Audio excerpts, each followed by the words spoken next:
ರಾಜಕೀಯವಾಗಿ ಏನೇ ಇರಬಹುದು, ಮುಖಾಮುಖಿಯಾದಾಗ ಹೇಗಿರುತ್ತೆ ಅನ್ನೋಕ್ಕೆ ಕರ್ನಾಟಕದ ರಾಜಕಾರಣಿಗಳ ವಿಚಾರದ ನಾನು ಪದೇ ಪದೇ ಇದನ್ನು ಹೇಳುತ್ತಿರ್ತೀನಿ. ಅದು ಮಗದೊಮ್ಮೆ ಈಗ ಅಪೂರ್ವವಾದಂಗಿದೆ. ದೆಹಲಿಯಲ್ಲಿ ಇವತ್ತು ಮುಖ್ಯಮಂತ್ರಿ ಮತ್ತು ಉಪಮುಖ್ಯಮಂತ್ರಿಗಳು ನಮ್ಮ ರಾಜ್ಯದ ಸಂಸದರ ಅಂದರೆ ಲೋಕಸಭೆ ಮತ್ತು ರಾಜ್ಯಸಭೆ ಇಬ್ಬರದ್ದೂ ಕರೆದಿದ್ದರು ಮೀಟಿಂಗನ್ನು, ಸಭೆನ. ಅಲ್ಲಿ ಕೇಂದ್ರ ಮಂತ್ರಿ ಕುಮಾರಸ್ವಾಮಿಯನ್ನು ಸಿ ಎಂ ಸಿದ್ದರಾಮಯ್ಯನವರು ಕಂಡಾಗ ಕೂಡಲೇ ಶೇಕ್ ಹ್ಯಾಂಡ್ ಮಾಡಿದ್ರು. ಚನ್ನಪಟ್ಟಣದ ರಾಜಕಾರಣವನ್ನು ನೋಡಿದ್ರೆ ಕುಮಾರಸ್ವಾಮಿ ಮತ್ತು ಡಿ ಕೆ ಶಿವಕುಮಾರ್ ಕುಮಾರಸ್ವಾಮಿ ಹಸ್ತಲಾಘವ ಇರಲಿ, ಕಣ್ಣಲ್ಲಿ ಕಣ್ಣಿಟ್ಟು ನೋಡಲೂಬಾರದು ನನ್ನ ಪ್ರಕಾರದಲ್ಲಿ, ಅಲ್ವೇ? ಹಾಗಾಗಲಿಲ್ಲ, ಅವರಿಬ್ಬರೂ ಕೈ ಕುಲುಕಿದ್ರು. ಇನ್ನು ಒಂದು ರೀತಿ ನೋವು, ಸಂಕಟ, ಒಂದು ರೀತಿ ಆಶ್ಚರ್ಯ, ಅತ್ಯಾಶ್ಚರ್ಯ, ಬೇಸರ ಎಲ್ಲದರಲ್ಲಿ ಮುಳುಗಿ ಆಗಿದ್ದಾರೆ ಎಂದುಕೊಂಡಿರುವ ಡಿ ಕೆ ಶಿವಕುಮಾರ್ ಅವರ ತಮ್ಮನ ಸೋಲಿನಿಂದಾಗಿ ಅದರ ಅಭ್ಯರ್ಥಿ ಡಾಕ್ಟರ್ ಮಂಜುನಾಥ್ ಎದುರುಗಡೆ ಬಂದಾಗ ಅವ್ರಿಗೂ ಒಂದು ಕೈ ಕುಲಕ್ಬಿಟ್ರು ಅವರು. ಅದು that is what should be shown ಆ ಇನ್ವಿಟೇಷನ್ ಅಲ್ಲವೇ.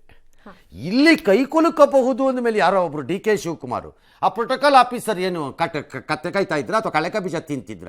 ಯಾರನ್ನು ಮೆಚ್ಚಕ್ ತೆಗಿತಾರ ಅದರಲ್ಲಿ? ಕತೆ ಕಾಯ್ತಿದ್ರ?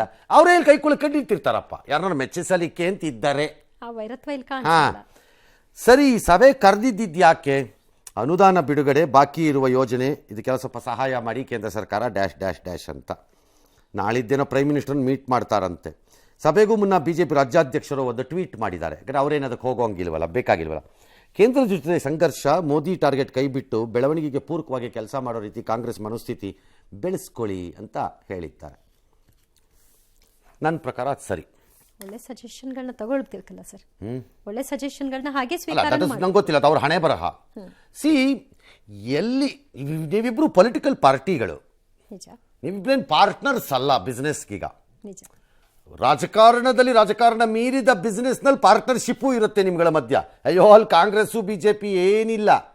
ಅಣ್ಣ ಇದೊಂದು ಮಾಡ್ಕೊಟ್ಬಿಟ್ಟು ಇದೊಂದು ಸಣ್ಣ ಡೀಲ್ ಆಗ್ತಾ ಇದೆ ಅಂತಾನೆ ಅವ್ರ ಅಣ್ಣ ಇದನ್ನೂ ಮಾಡ್ಕೊಡ್ತಾನೆ, ಅಣ್ಣ ಆ ಕಡೆ ಬಂದಾಗ ಅಣ್ಣ ಈ ಅಣ್ಣಂಗೂ ಮಾಡ್ಕೊಡ್ತಾನೆ, ಎಲ್ಲ ಅದೇನೇ ಅವ್ರುಗಳು.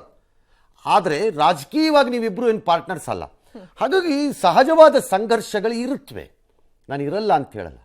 ಆದರೆ ಅದನ್ನು ಒಂದು ರೀತಿ ಕಾಲು ಕೆರ್ಕೊಂಡು ಕಂಡಾಪಟ್ಟೆ ಸಂಘರ್ಷ ರೂಪಕ್ಕೆ ತಂದು ಆಮೇಲೆ ಎಲ್ಲವೂ ಆ ಕಡೆಯಿಂದ ಸುಲಲಿತವಾಗಿ ಹೂವಿನ ಹಾಸಿಗೆಯಂತೆ ಹರಿದು ಹೋಗಬೇಕು, ಇದು ನಮ್ಮ ಹಕ್ಕು ಅಂತಂದರೆ ಅವರು ಪಾಲಿಟಿಕ್ಸಲ್ಲೇ ಇರೋದು.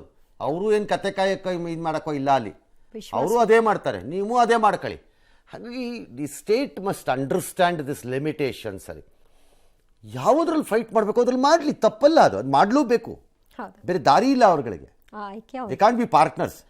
There are certain things on a personal note level ಸ್ವಲ್ಪ ತಗೊಳ್ಕೊಂಡು ಹೋಗಿ ಮಾಡಬೇಕಾದ ಅವಶ್ಯಕತೆ ಇಲ್ಲ. ಅದಕ್ಕೆ ಕೇಳಿದ್ರೆ ಹೇಳ್ತಾರೆ, ಏನೋ ಅವ್ರ ಅಪ್ಪನ ಮನೆದಾ ಕೊಡಕ್ಕೆ, ನಮ್ಮನೆದಲ್ವಾ ಇದು, ನಮ್ಮ ರಾಜ್ಯದ್ದಲ್ವಾ, ನಾವು ಹೈಯೆಸ್ಟ್ ಟ್ಯಾಕ್ಸ್ ಕಲೆಕ್ಟ್ ಮಾಡ್ತಿರೋರು, ಹೈಯೆಸ್ಟ್ ಟ್ಯಾಕ್ಸ್ ಕಲೆಕ್ಟ್ ಮಾಡ್ತಿದ್ದವರು ಹೈಯೆಸ್ಟ್ ತೆರಿಗೆ ಜಾಸ್ತಿ ಮಾಡ್ತೀರಿ ಈ ಕಡೆ ಬಂದರೆ. ದ್ಯಾಟ್ ಬ್ಯಾಲೆನ್ಸ್ನ ಶ್ರೂಡ್ ಪಾಲಿಟಿಷಿಯನ್ಗಳು, ಅಡ್ಮಿನಿಸ್ಟ್ರೇಟರ್ಗಳು ಮಾಡ್ಕೋಬೇಕು. ಸಣ್ಣ ಬ್ಯಾಲೆನ್ಸ್, ನಾಟ್ ಕಾಂಪ್ರಮೈಸ್. ನಾ ಹೇಳ್ತಿರೋದು, ಮೋದಿ ಜೊತೆ ಸಿ ಎಮ್ ಕಾಂಪ್ರಮೈಸ್ ಅಡ್ಜಸ್ಟ್ ಆಗ್ಬಿಡ್ಬೇಕು, ಡಿ ಸಿ ಎಮ್ ಹೋಗ್ಬಿಟ್ಟು ಅಮಿತ್ ಶಾ ಜೊತೆ ಅಡ್ಜಸ್ಟ್ ಆಗ್ಬಿಡ್ಬೇಕು, ಯಾರೂ ಹೇಳ್ತಿಲ್ಲ ಅದನ್ನು. ಅದಾಗಲ್ಲ ಅಂತಲೂ ನಮ್ಗೆ ಅರಿವಿದೆ. ಎಸ್.